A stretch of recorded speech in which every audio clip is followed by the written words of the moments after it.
شریعت چې څه وایي د سنتو دایره کې د رب العالمین زموږ زندګي نصیب ولګي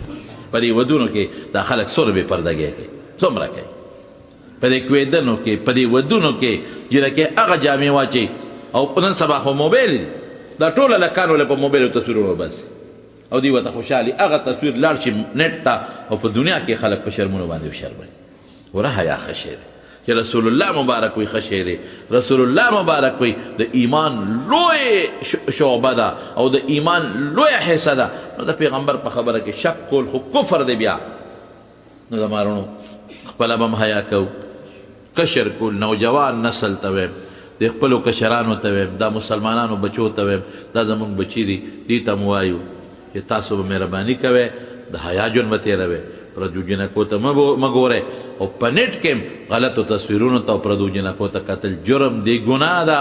رب العالمین درته غصه نشي الله درته خفه نشي او رب العالمین دله سزا درنه کړي بیا به څه کوې او جنکو ته هم زمونږ لوڼه دي زمونږ بچی دي چې هغې خپله پرده کوي او په خپله حیا کې اوسېږي پروس کال په اسلام آباد کې یو څو جنکو دغه کړی و مظاهره کړې وه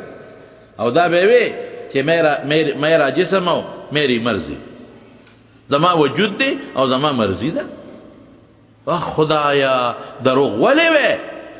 ستا وجود نه دی وجود د چا دی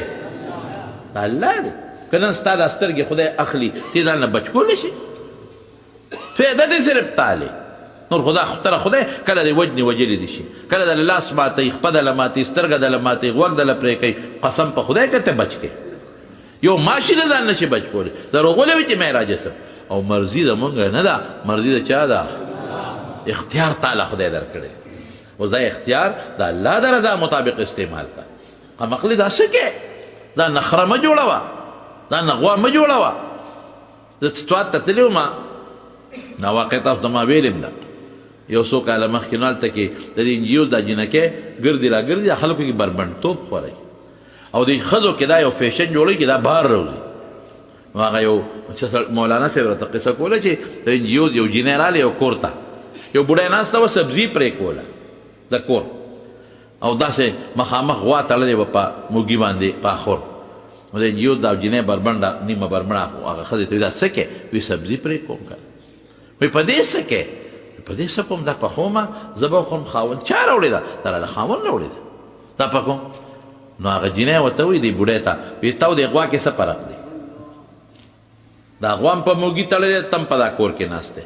دا به هم په دا موږي زړه شي مړه به شي ته به هم په دا کور کې بوډۍ شي مړه به شي د غوا هم بار دنیا ونه لیده او تا هم بار دنیا ونه لیده ای د خدای نیکبخت دی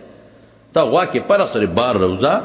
وګرځه چکرې وه ځنګل ووینه ابشار ووینه مارکېټ ووینه هلکان ووینه جینکې ووینه ته غوا کې څه فرق دی کور کې دننه به زړه شي مړه به شي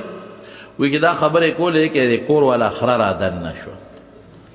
چې خره را دننه شوه هغه بوډۍ هغه جینۍ ته وي ته د خره کې څه فرق دی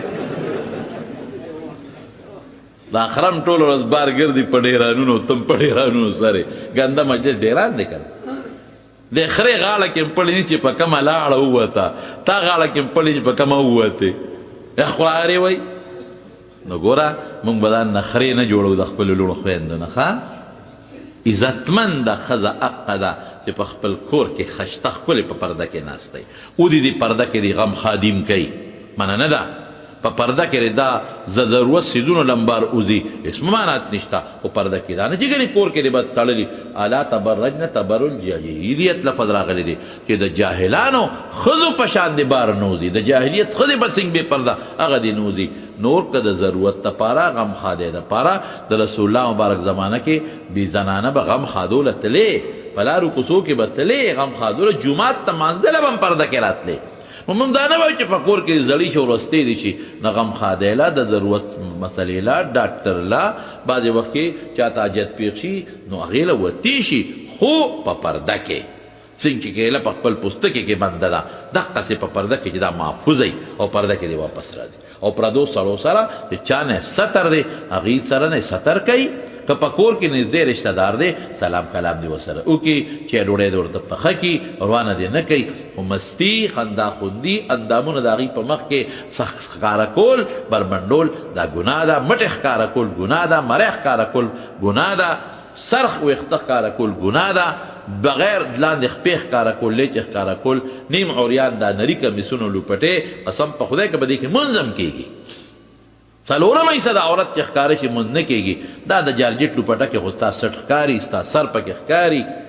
دا نري لباس کې ټولې لیچې ښکاري، نو منځ نه کېږي. لوی د خدای مجرمه شوې. زما وروڼو په دې کې په زنانو باندې رحم مه کوئ.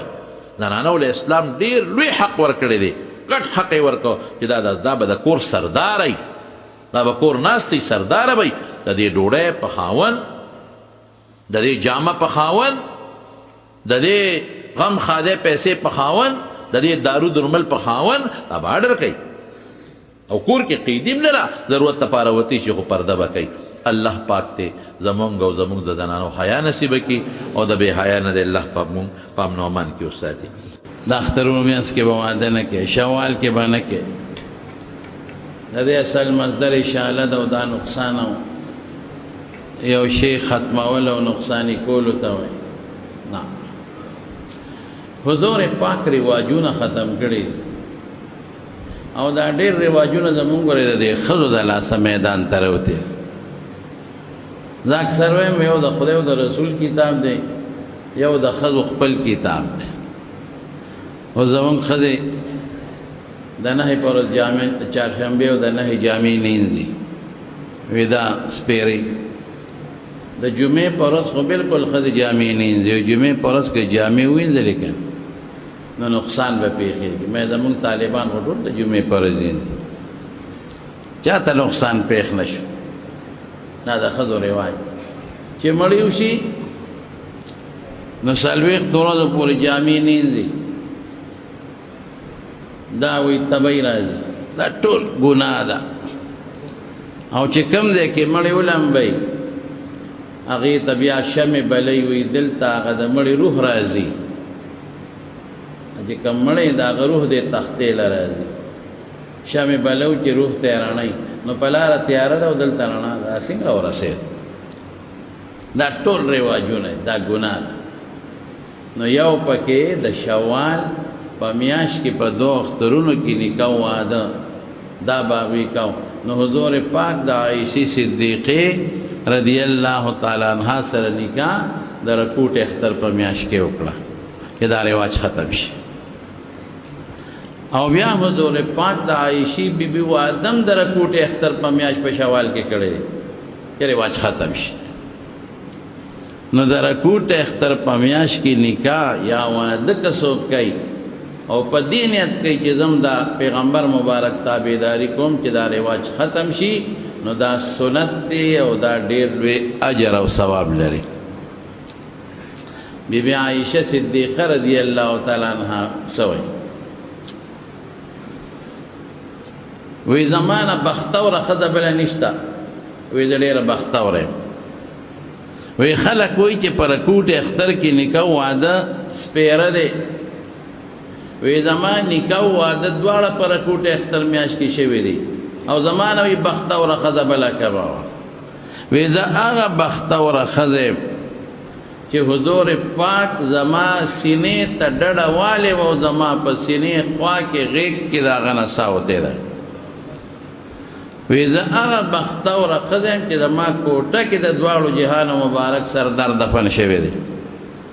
او وی زه هغه بختوره ښځه یم چې آخر وخت کې زما د حضور پاک مبارک لاړې خدای یو ځای کړی، زما سینې ته یې ډډه والی وه. او دې کې زما رور راغی عبدالرحمن، هغه سره په لاس کې مسواک و. نو رسول الله مبارک داسې په شوق ورته وکتل.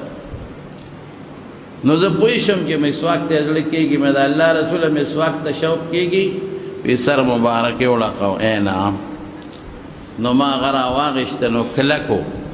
نو ما په غاښونو کې پې چکونه ولګول، زور مې ورکړ، نرم مې که پوست مې که، نو حضور پاک له مې ورکړ. نو هغه داسې ښکلې مسواک ومږه، داسې ښکلې چې په جون کې دونه ښایسته مسواک چېته نه ومږلې. نو بیا یې ماله راکړه. نو چې راکړه نو مې دا خو د حضور پاک د لاړو مبارکو لون مسواک دی. نو ما زر په خپله خوله کې وواو او لاړې مې تېرې کړې. وی زه څونه بختوره ښځه یم چې اخر وخت کې زما او د رسول الله مبارک لاړې خدای یو ځای کړې. او واده او نکاح مې په شوال کې، یعنی هغه وخت کې جاهلیت زمانه هغه رواجونه بعض خلکو به دا زړه ناغشته چې او خدا چل کېږي، دا خدا چل کېږي او دا خدا چل کېږي. نو یو ودونه د رکوټ اختر په میاشت کې ونکاح دا سنت شو چې دغه نیت ته پکې وی ډېر لوی ثواب. نمبر 1. نمبر 2 شپږ روزې په دې میاشت کې نیول دا ډېر لوی ثواب لري. نبی کریم صلی الله علیه وسلم فرمایي چا چې د رمضان روزې ونیولې د رکوټ اختر په میاشت کې شپږ روزې نورې ونیولې کان کصیام الدهر کله، دا د ژوند کې چې ټول عمر روزې نیولې څومره لوی ثواب شي. علما لیکي وې 10 روزې د رمضان وي او شپږ دا شوې نو 300 شپې نو شپږ 10 نو دا یو نیکی بدل الله په لس ورکوي، نو چې شپږ 10 په لسو کې ضرب ورکړي 360 ته جوړي دا د میاشتې شو 360 د ټول کال ورځي. خیر دا خاصه علماء خپل هغه وجه ویلې ده رسول الله مبارک خبره دا سیده چې وي شپږ روزې دی ونیولې روزه رمضان نه پس لکه چې ټول عمر دی روزې نیولې. اوس ټول عمر روزې په یو روزه سړی څونه نفلي روزه چې یو ونیسي. نو علما لیکي نبی علیہ السلام فرمایي حدیث ته مشکات کې شته چې د نفلي یوې روزې په برکت باندې الله پاک